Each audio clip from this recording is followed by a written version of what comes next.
وَلِلَّهِ الْأَسْمَاءُ الْحُسْنَى فَادْعُوهُ بِهَا رب اشرح لي صدري ويسر لي أمري واحلل عقدة من لساني يفقهوا قولي۔ ناظرین، پروگرام اللہ کے خوبصورت نام کے ساتھ آپ کی خدمت میں حاضر ہیں۔ آج ہم انشاءاللہ اللہ سبحانہ وتعالی کے نام الرب کے بارے میں بات کریں گے۔ قرآن مجید کے آغاز میں اللہ تعالیٰ فرماتے ہیں الحمدللہ رب العالمین، تمام تعریف اللہ کے لیے ہے۔ کون؟ اللہ، رب العالمین، جو رب ہے تمام جہانوں کا۔ رب، ہاں رب کون ہوتا ہے؟ رب وہ جو ہمارا خالق ہے، صرف ہمارا نہیں بلکہ تمام کائنات کا، وہ جو سب کا مالک ہے، جس نے صرف پیدا نہیں کیا بلکہ وہ ان سب کا مالک بھی ہے، اور پھر صرف مالک ہی نہیں بلکہ ان کا مدبر بھی ہے۔ قرآن مجید میں اللہ تعالیٰ فرماتے ہیں بے شک تمہارا رب اللہ ہے جس نے آسمانوں اور زمین کو 6 دن میں پیدا کیا، پھر وہ عرش پر بلند ہوا، رات کو دن پر اڑا دیتا ہے، یعنی رات دن پر چھا جاتی ہے تو ہر طرف اندھیرا ہو جاتا ہے، جو تیز چلتا ہوا اس کے پیچھے چلا آتا ہے، اور سورج اور چاند اور ستارے اسی نے پیدا کیے، اس حال میں کہ سب اسی کے حکم کے تابع ہیں، وہی ان سب کو کنٹرول کر رہا ہے۔ سن لو، پیدا کرنا اور حکم دینا اسی کا کام ہے، بہت برکت والا ہے اللہ جو سارے جہانوں کا رب ہے، جو ہر آن اپنی تخلیق کے اندر، اپنی مخلوقات کے اندر وسعت پیدا کر رہا ہے، وہی جو زندگی دیتا ہے، وہی جو موت دیتا ہے، وہی جو ان سب کو انسانوں کے فائدے کا بناتا ہے۔ تو ہمارا ایمان ہے اس ذات پر، ہم اس کو اپنا رب مانتے ہیں، صرف ہم ہی نہیں پوری کائنات اس کو اپنا رب مانتی ہے۔ تو اللہ جو رب العالمین ہے، ہمیں اس کا حق ادا کرنا ہے، اس کو اپنا آقا سمجھنا ہے، اس کی اطاعت کرنا ہے، اس کی عبادت کرنا ہے، کیونکہ یہ اس کا حق ہے۔ تو اللہ سبحانہ وتعالی نے قرآن مجید میں اپنا سب سے پہلا تعارف رب ہی کے حوالے سے کیا ہے کہ الحمدللہ رب العالمین۔ قرآن مجید میں یہ نام بہت کثرت کے ساتھ استعمال ہوا ہے، تقریباً 900 بار یہ لفظ آتا ہے اور مختلف معنوں میں آتا ہے، مختلف مقامات پر آتا ہے، کیونکہ یہ صفت وہ صفت ہے، یہ نام وہ نام ہے کہ جس کے اندر بہت سی صفات اکٹھی ہو گئی ہیں بیک وقت۔ اس لیے جب بھی بندہ اللہ سے دعا مانگتا ہے تو سب سے زیادہ کثرت سے جس نام سے پکارتا ہے وہ رب ہے۔ قرآن مجید کی بہت سی دعائیں ربنا یا ربی سے شروع ہوتی ہیں، کیونکہ انسان جب اللہ سبحانہ وتعالیٰ کے انعامات کو اور احسانات کو یاد کرتا ہے تو خود بخود اس کے منہ سے یا رب نکلتا ہے، یا ربی نکلتا ہے، اور ایسا ہونا بھی چاہیے، اس لیے کہ جس نے ہمیں پیدا کیا، جو ہمارا اصل مالک ہے، اس سے زیادہ ہمارا خیال رکھنے والا اور کون ہو سکتا ہے، جو صرف ہمارے ظاہر کو نہیں ہمارے باطن کو بھی جانتا ہے، جو ہمارے کہے بغیر ہماری ضروریات کو پہچانتا ہے، وہی ہے ہمارا رب۔ رسول اللہ صلی اللہ علیہ وسلم بھی اپنے رب کو ربی یا ربنا کہہ کر پکارتے تھے، اور بہت سی دعاؤں میں اس کا ذکر ملتا ہے۔ پھر اسی طرح مختلف احادیث میں آپ صلی اللہ علیہ وسلم نے اللہ سبحانہ وتعالیٰ کو رب کہہ کر پکارا ہے۔ رب چونکہ پرورش کرتا ہے، مختلف چیزوں کی اصلاح کرتا ہے، تمام معاملات کو سنبھالتا ہے، تو وہ اپنے بندوں پر بھی بہت مہربان ہے۔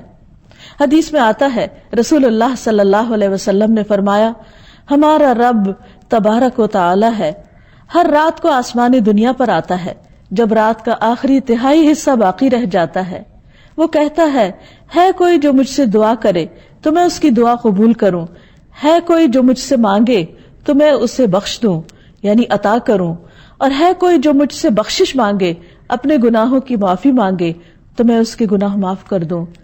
یہ ہے وہ رب جو ہماری ہر ضرورت، نہ صرف یہ کہ مادی ضروریات بلکہ ہماری روحانی ضروریات، ہماری جذباتی ضروریات بھی پوری کرنے والا ہے.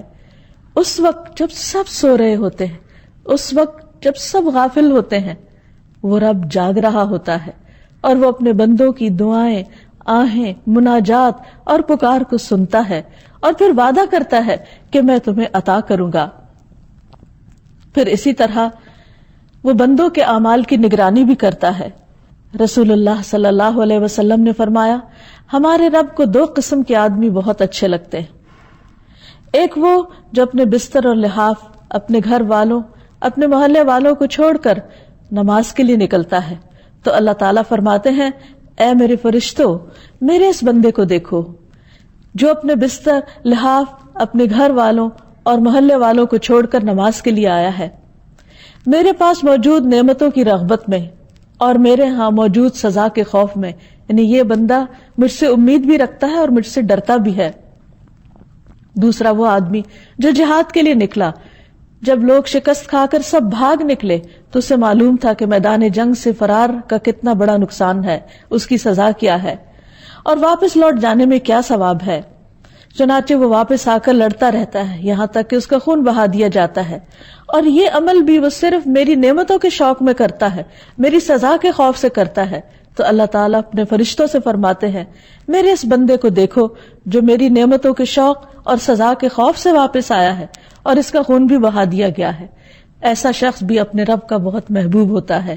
بندوں کی پرورش تو کرتا ہی ہے، بندوں کو تو بڑھاتا ہے، بندوں کے رزق کا انتظام تو کرتا ہے، لیکن وہ ان کے اعمال کو بھی بڑھاتا ہے.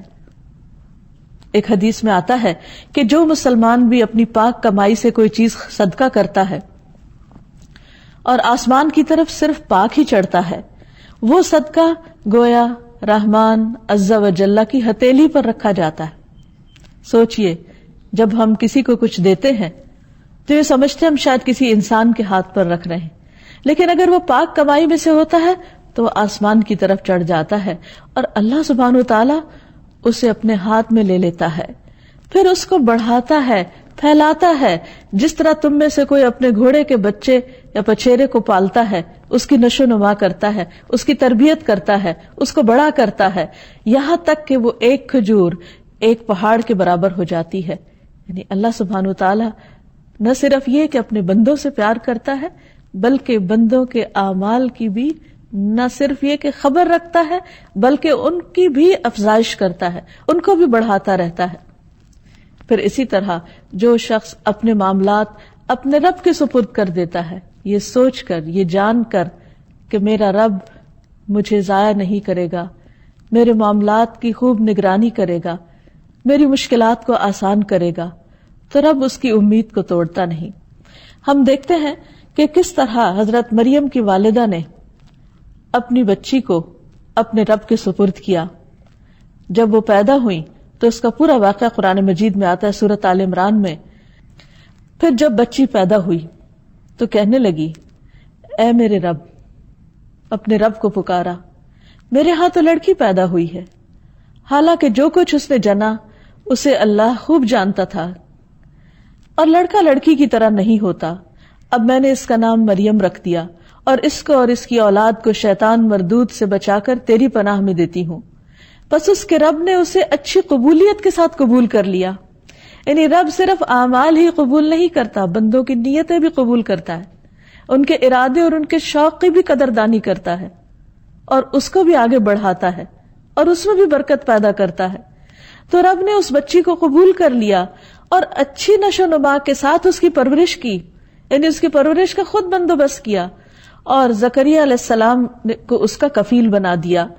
جب کبھی زکریا اس کے پاس عبادت خانے میں داخل ہوتے، حالانکہ کفالت زکریا علیہ السلام کر رہے تھے، لیکن ان کے پاس یعنی مریم علیہ السلام کے پاس کوئی نہ کوئی کھانے کی چیز پاتے تو پوچھتے، اے مریم، یہ کہاں سے آیا؟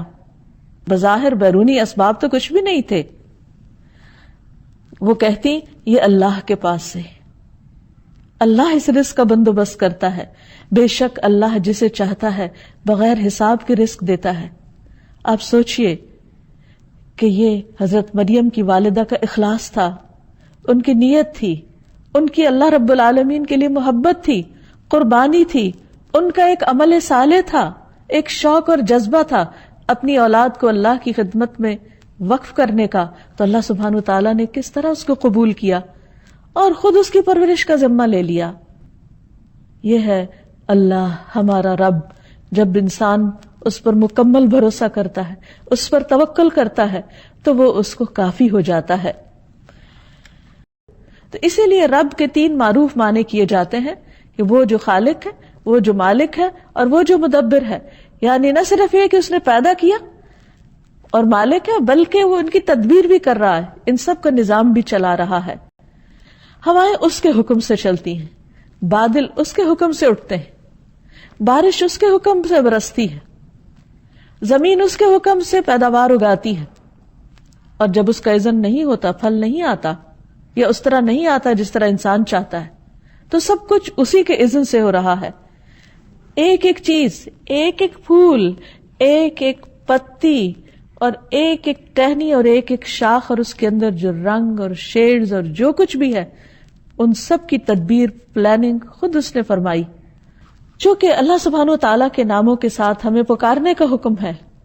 اللہ تعالیٰ فرماتے ہیں وَلِلَّهِ الْأَسْمَاءُ الْحُسْنَى فَادْعُوهُ بِهَا، کہ اللہ کے لیے ہیں اچھے اچھے نام، ان ناموں کے ذریعے تم اس کو پکارو، یعنی اس سے دعائیں مانگو. کیونکہ دعا عبادت ہے اور عبادت کے لیے ہمیں پیدا کیا گیا ہے، اور جب ہم اس کو پکارتے ہیں تو یہ پکارنا اس کو پسند آتا ہے اور وہ ہم سے راضی ہوتا ہے، خوش ہوتا ہے. اور خصوصاً جب اس کے ناموں کے ساتھ اس کو پکارا جائے، اس کی صفات کے ساتھ اس کو پکارا جائے، تو یہ قبولیت کا ذریعہ بنتا ہے. کیونکہ ہر پکارنے والا یہ چاہتا ہے کہ اس کی پکار سن لی جائے، اس کی دعا سن لی جائے، اس کی دعا قبولیت کا درجہ پا جائے. تو ابو ہریرہ رضی اللہ عنہ کہتے ہیں کہ سب سے زیادہ مکمل دعا یہ ہے کہ آدمی یوں کہے اللہم انت ربی، اے اللہ تو میرا رب ہے، وانا عبدک، اور میں تیرا بندہ ہوں، میں تیری عبادت کے لیے پیدا کیا گیا ہوں.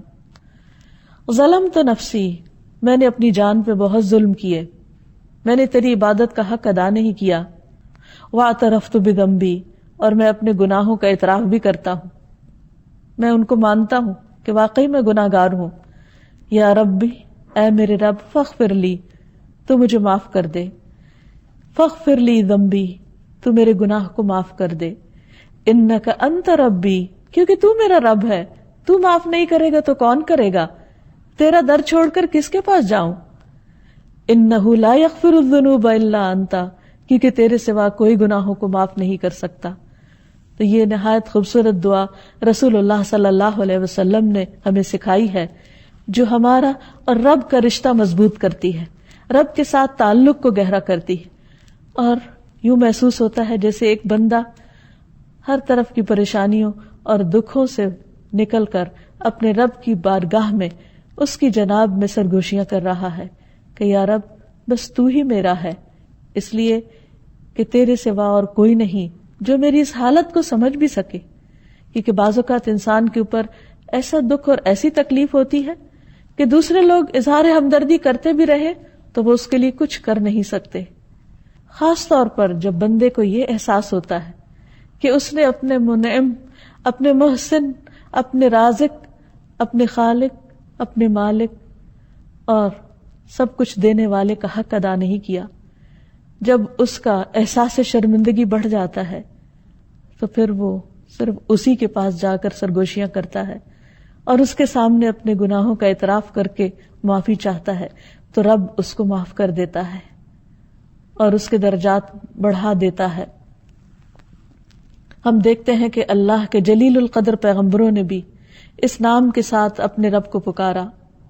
ابراہیم علیہ السلام، جن کو اللہ نے اپنا دوست کہا، ان کے بارے میں آتا ہے سورۃ البقرہ میں وَإِذْ يَرْفَعُ إِبْرَاهِيمُ الْقَوَاعِدَ مِنَ الْبَيْتِ وَإِسْمَاعِيلُ رَبَّنَا تَقَبَّلْ مِنَّا إِنَّكَ أَنْتَ السَّمِيعُ الْعَلِيمُ.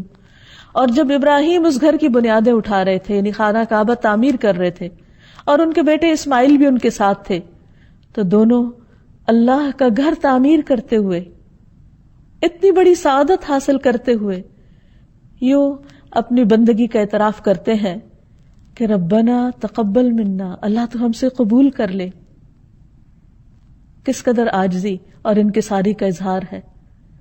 اور اپنے رب کو راضی کرنے کا طریقہ کہ ربنا تقبل منا انک انت السمیع العلیم، کیونکہ تو سننے والا ہے، تو جاننے والا ہے، تو ہمارے دلوں کی آہیں، دلوں کی پکار اور ہماری سسکیوں تک سے واقف ہے، ان خیالات تک سے واقف ہے جو ہم تیرے بارے میں رکھتے ہیں۔ یا رب تو اس چھوٹی سی کوشش کو قبول فرما۔